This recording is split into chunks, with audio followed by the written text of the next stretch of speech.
Dan kami harapkan mungkin nanti kita akan berkoordinasi dengan Badan Komunikasi Pemerintah kalau perlu misalnya ada update harian atau mingguan atau bulanan yang seperti dulu kita lakukan pada saat COVID, itu kita bisa lakukan. Jadi kalau teringat ini seperti teringat COVID dulu, ya.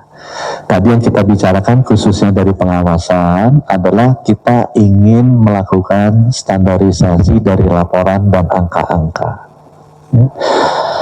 Tadi sudah disetujui bahwa kita akan menggunakan angka sistem laporan yang sekarang sudah terjalin untuk keracunan pangan dari Puskesmas, Dinas Kesehatan, dan Kementerian Kesehatan.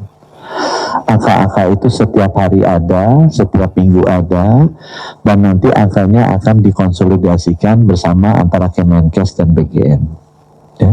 Dan kami harapkan mungkin nanti kita akan berkoordinasi dengan Badan Komunikasi Pemerintah kalau perlu misalnya ada update harian atau mingguan atau bulanan yang seperti dulu kita lakukan pada saat COVID, itu kita bisa lakukan. Jadi itu yang pertama, ya, bahwa dari sisi angka-angka yang terjadi, keracunan yang terjadi, kita sudah sepakat menggunakan sistem yang ada sekarang yang sudah dibangun pelaporannya dari level puskesmas ke atas.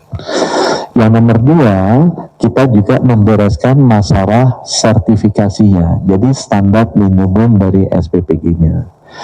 Kita juga sudah menyepakati tadi bahwa BGN akan mewajibkan sertifikasi layak hygiene dan sanitasi dari Kemenkes.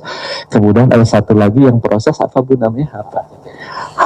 HACCP, yaitu untuk prosesnya terutama berkaitan dengan standar gizi dan manajemen risikonya. Kemudian juga nanti ada sertifikasi dari halal. Nah, ketiga proses sertifikasi ini akan ditambah satu lagi rekognisi dari BPOM. Jadi Kementerian Kesehatan dan BPOM dan BGN nanti akan bekerja sama untuk melakukan sertifikasi. Ini proses standarisasi awal, minimalnya seperti apa. Kita juga sudah membahas bagaimana ada akselerasi dari sisi masing-masing penerbit sertifikasi agar prosesnya itu bisa cepat, kualitasnya baik, dan tidak ada biaya yang izin yang mahal-mahal. Itu yang kedua, ya, mengenai proses sertifikasi.